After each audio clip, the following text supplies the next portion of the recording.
Hello tout le monde, c'est Mathieu de Code Persona. Aujourd'hui, je vais vous parler de la réactivité des variables avec Svelte. C'est parti. Il y a une chose primordiale à savoir avec Svelte, c'est que chaque assignement à une variable est réactif, c'est-à-dire qu'il re-rend la variable. Ici, on a une variable letNameWorld, donc on la déclare normalement, comme on le ferait dans un script JavaScript classique, et on a une fonction qui va assigner cette variable à Thomas, au nom Thomas. Dans notre HTML, on va pouvoir appeler un bouton avec l'event click. Avec Svelte, on peut faire on un event, en l'occurrence click, et on va lui passer la fonction qui set le name.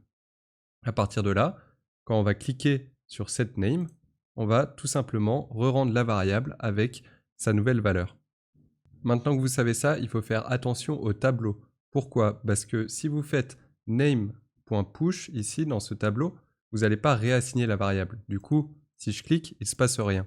Par contre, si je passe names avec un assignement et le spread opérateur de JavaScript que vous connaissez sûrement, on va pouvoir réassigner le tableau avec la nouvelle valeur Alain qui est ajoutée, et dans ce cas-là, ça va marcher sans souci.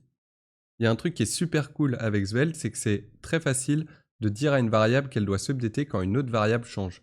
On pourrait penser qu'il faut faire cette syntaxe avec let h double égale h fois 2, mais ça ne peut pas marcher parce que c'est appelé uniquement quand le component est créé. Donc Svelte ne peut pas savoir que pendant la vie du component, cette variable doit s'updater. Cependant, pour dire à Svelte que la variable doit s'updater, avec cette syntaxe $2 double, on définit la variable h double et on dit qu'elle est égale à h fois 2. Ce qui fait que quand h va changer, h double va aussi se re-rendre. On peut regarder ça tout de suite, on a l'âge qui est égal à 12 et l'âge double qui est égal à 24. Et quand je vais passer l'âge à 18, on a bien h double qui est passé à 36.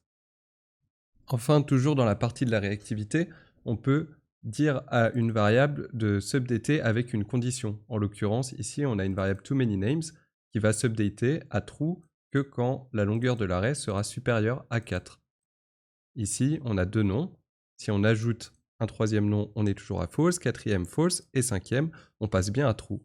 Voilà, c'est tout ce qu'il y a à savoir sur les bases de la réactivité des variables avec Svelte. Je vous remercie d'avoir regardé et je vous dis à bientôt pour une prochaine vidéo sur Svelte. Ciao!